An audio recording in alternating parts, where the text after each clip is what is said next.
Nesta segunda-feira, a primeira Constituição republicana completa 134 anos. E o Jornal da Câmara preparou uma reportagem especial para marcar a data. A Constituição Federal é a lei suprema do Brasil. É ela que organiza o Estado e estabelece a separação entre os poderes executivo, legislativo e judiciário. Essa aqui é a que está em vigor desde 1988, a chamada Constituição Cidadã.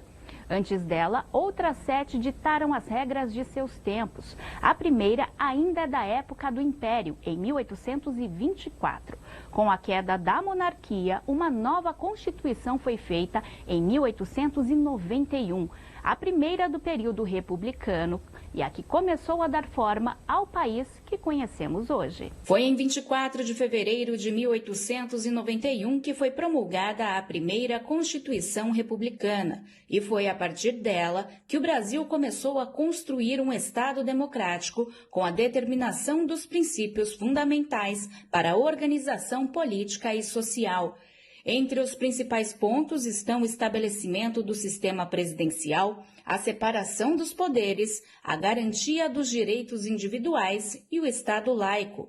Foram 3 meses de trabalho da Assembleia Nacional Constituinte, instalada no dia 15 de novembro de 1890, logo após a proclamação da República. Ela inaugura uma nova ordem constitucional, cujo pressuposto é mudar completamente a forma de governo. Nós tínhamos uma forma monárquica de governar o Império Brasileiro naquela ocasião e, por uma decisão essencialmente política naquela oportunidade, decidiu-se que o Brasil inauguraria o seu período republicano. Para além disso, nós tivemos também uma escolha de um regime de governo, que é o regime de governo pela lógica presidencialista, né? Dali para diante, passamos a eleger, portanto, o presidente da República como chefe do Poder Executivo. Antes disso, o chefe do Poder Executivo era o imperador. O advogado também afirmou que, com a nova Constituição, o país foi denominado Estados Unidos do Brasil, inspirado pela Constituição dos Estados Unidos da América.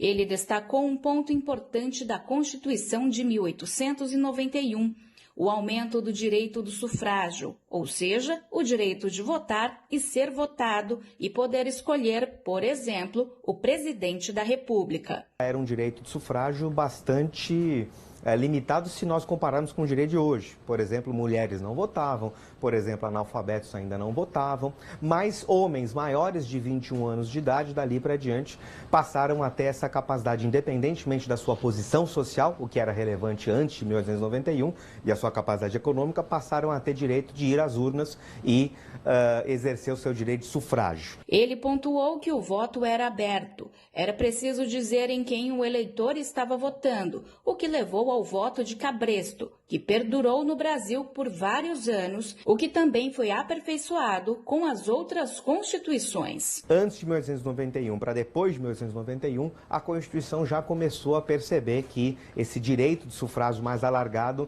era fundamental para construir o nosso país também de uma maneira mais justa e mais equânime. Então essa é uma conquista que me parece também bastante digna de nota. Para ele é importante relembrar e estudar a história da primeira e das demais constituições para compreender o passado, entender o presente e projetar o futuro. Cada uma dessas constituições serviu de marco e serviu de compreensão daquele momento histórico, daquela sociedade que tinha já naquela ocasião, sempre teve, né, os seus desafios, especialmente aqui no Brasil, que é de fato, de novo, um Brasil com várias realidades distintas. E a Constituição, obviamente, é esse instrumento que vai ajudar, de fato, a fazer com que nós consigamos construir, compreendendo esse passado, entendendo o presente e projetando o futuro, uma sociedade mais justa e mais equânime.